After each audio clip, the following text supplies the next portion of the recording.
इसी रास्ते पे बताया है मुझे लग रहा, आगे चल के। हाँ, यही रास्ता है। हाँ,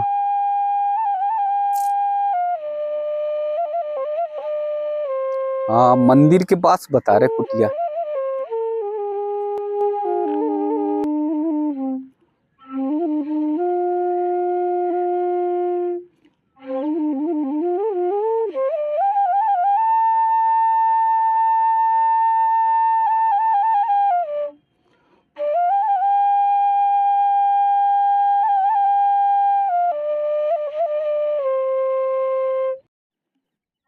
वृंदावन की इस यात्रा में लगातार त्यागी, तपस्वी, महान संतों के दर्शन ठाकुर जी राधा रानी की कृपा से हो रहे हैं। आप सबको संत महाराज जी का दर्शन कराने के साथ ही साथ उनका आशीर्वाद भी मिल सके, इसका प्रयास, इसकी कोशिश हमारी और हमारे चेतन भाई की होती है। एक बार फिर जंगल में पहुंच चुके हैं, घने वन में, और आज भी आश्चर्य होता है, आज भी ताज्जुब होता है कि पूज्य संत महाराज जी इन घने वन में, जंगलों में रह रहे हैं, त्याग, तपस्या, साधना कर रहे हैं। हम सब बिहारी जी के दर्शन करने जाते हैं, वृंदावन जब आते हैं तो प्रेम मंदिर के दर्शन करने जाते हैं। 100 बार आप दर्शन करिए, निश्चित आपको जाकर वहाँ पर अपना भाव सब कुछ प्रदर्शित करना चाहिए। लेकिन मेरा निवेदन है, करबद्ध निवेदन है कि जंगलों में जहाँ पर त्यागी, तपस्वी, पूज्य संत महाराज जी हैं, उनके दर्शन भी जरूर करिए, क्योंकि यही हमारी सनातन संस्कृति की पहचान है, यही हमारी सनातन संस्कृति की परंपरा है। पूज्य संतों से ही भारतवर्ष है, पूज्य संतों से ही पूरी दुनिया है, क्योंकि पूरी दुनिया के लोक कल्याण की कामना पूज्य संत महाराज जी करते हैं। आज भी लोगों को आश्चर्य होता है, आज भी लोग कहते हैं कि कैसे इस घने वन में, जंगल में पूज्य संत महाराज जी रहते हैं, कहाँ से आप लोग ढूंढ कर लाते हैं, कैसे जंगलों में वो अपना तपस्या, साधना कर रहे हैं। तो ये लोगों को आश्चर्य होता है। आप अगर आएंगे वृंदावन, आप अगर ब्रज आएंगे, तो आपको असली खूबसूरती, असली सुंदरता, असली जो मन का भाव है, वो पूज्य संतों के दर्शन में मिलेगा। तो आइए एक बार फिर जंगल में तलाश करते हैं पूज्य संत महाराज जी, और अगर उनका दर्शन होता है तो आप तक भी दर्शन को पहुंचाएंगे। इसी रास्ते पे बताया है मुझे लग रहा, आगे चल के। बाबा जी की यहाँ कुटिया है कोई?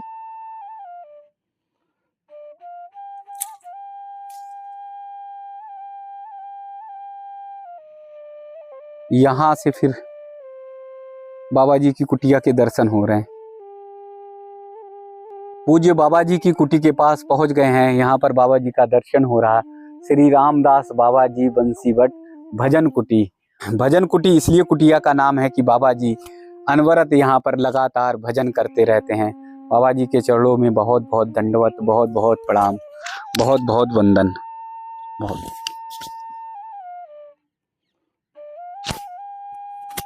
ये हम सब का आशीर्वाद है कि आज के भी समय में साधना, त्याग, तपस्या हमारे पूज्य संत महाराज जी लोग इस जंगल में कर रहे हैं।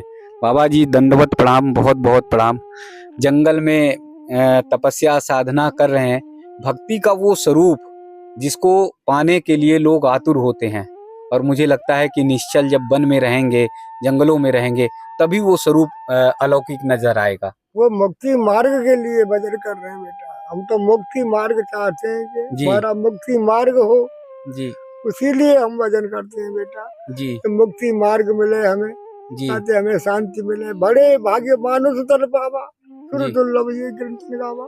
ये बड़े भाग्य से मनुष्य का शरीर मिला है बेटा जी। इसलिए ये मुक्ति मार्ग भजन करने से ही जाएगा जी। राधा रानी, राधा कृष्ण के भजन करने से जाएगा बेटा। ये राधा रानी का ही वो है स्वरूप जी। ये इसीलिए पूछ रहा हूँ कि ये जगत का कल्याण हो, मेरा कल्याण हो, ये जगत का कल्याण हो, और इस कल्याण के लिए मैं बेटा भजन कर रहा हूँ जी। आनंद ले रहा हूँ कि राधा रानी के नाम से ही मेरी मुक्ति और मार्ग मुझे मिले। जी।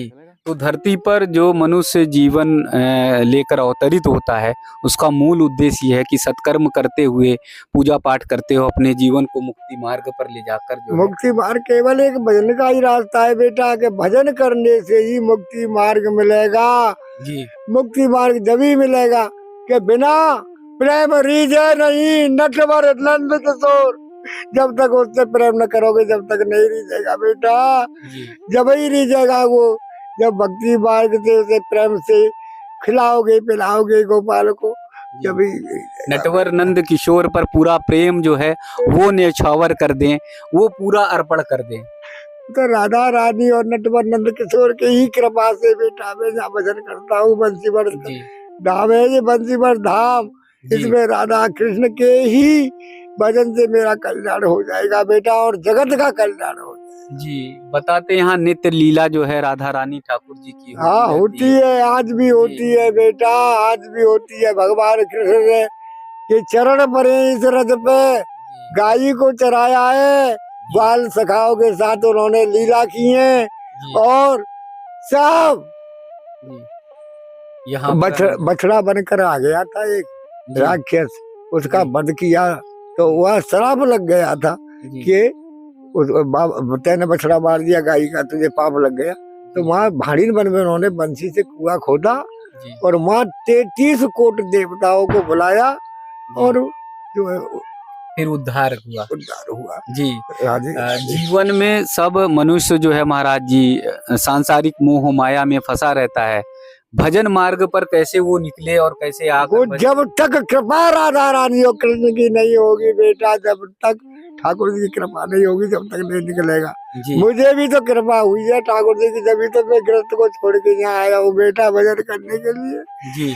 हाँ मैं इसीलिए करता हूँ कि राधा कृष्ण के का भजन, जब मुझे उन्होंने रास्ता दिया, सपने में कुछ रास्ता बताया, जंजाल को छोड़ तू ग्रस्त के को, मैं इसीलिए तो आया बेटा। जी। हाँ मैं भजन का ही मुक्ति मार्ग है, भजन करने से ही मुक्ति मार्ग मिलेगा। अपना भी लोग परलोक समझेगा और जो प्रजा के लिए भी समझेगा। जी। हाँ सब तो भजन मार्ग को जीवन में अपने उतार लेना है। जब तक कृपा न होगी ठाकुर की, जब तक भजन नहीं होगा बेटा। जब तक ठाकुर की राधा कृष्णा की लीला होगी और वो उनकी इच्छा होगी जब तो भजन कर सकता है, त्याग सकता है। गृहस्थ को कौन त्यागता है? जी।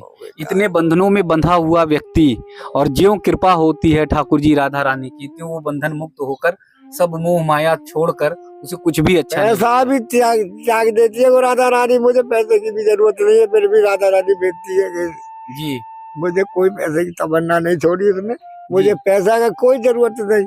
जी फिर भी राधा रानी भेजती है, कहीं ना कहीं से भेजती है बेटा। मेरा ये बकस भरा पड़ा है खाने पीने के लिए, सब यही बनाता हूँ। 4 रोटी बनाता हूँ, 2 रोटी खाता हूँ, 2 रोटी मैं मोरों को खिला देता हूँ। ये तो महाराज जी दुनिया की एक ऐसी रीति है, बहुत सारे दुनिया के लोग पाने के लिए भटकते हैं कि उनको कुछ मिल जाए, वो घर मकान और तमाम तरह की जतन करते हैं, लेकिन आप कह रहे हैं कि हमारे पास तो सब कुछ भरा हुआ है। सब कुछ भंडार में भरा हुआ है बेटा। वो राधा रानी यहाँ भी भेज रही है वो जी, मुझे यहाँ भी भेजती है वो राधा रानी बेटा, यहाँ भी भेजती। मतलब वो किसी को भूखा नहीं रखती, वो संसार को खिलाती है जी। वो मुझे भी भेज रही है बेटा, मुझे यही बैठे भेज रही है राधा रानी, और मुझे पैसे की तमन्ना नहीं है, जब भी भेज। ये तो महाराज जी एकदम अनुपम दर्शन है कि एक तरफ तो लोग कहते हैं कि उन्हें कुछ मिल जाए, उनके जीवन का कष्ट दूर हो जाए, उनके जीवन में सुख समृद्धि आ जाए, और एक तरफ आप कह रहे हैं कि हमको सब कुछ मिल गया। हमको सब कुछ मिल गया बेटा जी। हमको तो राधा रानी की कृपा हो गई, गृहस्थ को छोड़ के यहाँ भजन कर रहे, सब कुछ मिल गया। गोपाल की कृपा से हमको सब कुछ मिल गया बेटा, हमको कुछ नहीं चाहिए। हम तो बेटा अपना भजन करेंगे और अपना मुक्ति मार्ग अपना और जगत का सबका देखेंगे जी। तो भजन करते करते जगत के कल्याण की भी कामना करना पड़ेगा बेटा। जगत का कल्याण होगा जभी तो जी। अपना ही कल्याण तो दुनिया कर लेगी, पर जगत का भी कल्याण करना पड़ेगा। तो ये है सनातन धर्म की परंपरा, ये है सनातन धर्म की महिमा, जहाँ पर पूज्य संत महाराज जी लोग साधना, त्याग, तपस्या करते हैं तो वो सिर्फ और सिर्फ अपना कल्याण नहीं करना चाहते, वो जगत के परमार्थ के लिए, जगत के कल्याण के लिए, इसीलिए हजारों वर्ष तक चाहे संघर्ष की स्थिति रही हो, चाहे मुगलों ने आक्रमण किया हो, चाहे अंग्रेजों ने आक्रमण किया हो, लेकिन भारत की सनातन संस्कृति को कोई डिगा नहीं पाया, कोई हिला नहीं पाया, भारत के जड़ को कोई कमजोर नहीं कर पाया।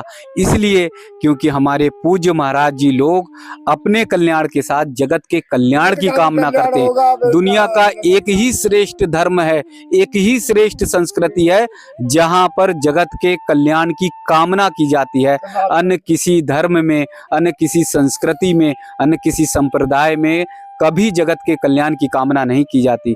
लेकिन यहाँ सशरीर अपने लिए तो कम करे, लेकिन जगत के कल्याण के लिए तो पूज्य महाराज जी लोगों का जीवन समर्पित हो जाता है। आज विश्व में तमाम ऐसे देश हैं जो युद्ध में लड़ रहे हैं, युद्ध में हजारों लोग मारे जा रहे हैं, एक अत्याचार की पराकाष्ठा होती जा रही है। उन सब को लौटना होगा हमारी भारतीय संस्कृति की ओर, उन सब को लौटना होगा हमारे भारतवर्ष की ओर। पूज्य महाराज जी के एक एक आंखों के आंसुओं को आप देख सकते हैं, उनकी व्याकुलता को देख सकते हैं, उनके भाव को देख सकते हैं। राधा रानी की जय बोलो भैया, राधा रानी की जय बोलो जी भैया। राधा है धारा प्रेम की, ये ब्रज मंडल में बहती है। ये राधा रानी जो धारा है बेटा प्रेम की, ये ब्रज 84 कोस में बहती है। ये रुक्मिणी ने एक बार कृष्ण से कहा कि सब कृष्णा कृष्णा रटते हैं, तुम राधे राधे रटते हो। ये राधे कौन है इसे बताओ। तब कहिए कृष्ण ने कि राधे है धारा प्रेम की, ये ब्रज मंडल में बहती है। ये राधा है बेटा 84 कोस, ये ब्रज मंडल में बहती है, ये राधा रानी है जी। विश्व का कल्याण कैसे होगा? इस समय तो बहुत युद्ध चल रहा है। सब कल्याण होगा बेटा, सब कल्याण होगा, सब होगा, थोड़ा थोड़ा कल्याण सब होगा। सनातन धर्म की जय बोलो, सनातन धर्म की जय बोलो बेटा। और राधा रानी और राधा कृष्ण का नाम करो, बस कल्याण होगा, जगत का भी कल्याण होगा जी, और हमारा भी कल्याण होगा बेटा। पूज्य महाराज जी का ये कहना है कि राधा रानी की जय बोलो, ठाकुर जी की जय बोलो। जगत के कल्याण का मूल एक ही सूत्र है और इसीलिए भारत का मूल मंत्र जो है सर्वे भवन्तु सुखिनः, यानी सभी लोग सुखी हों, सभी लोग निरोग हों। हमारे यहाँ सत्यनारायण बाबा जी की कथा में भी बचपन से ही कहा जाता है विश्व का कल्याण हो।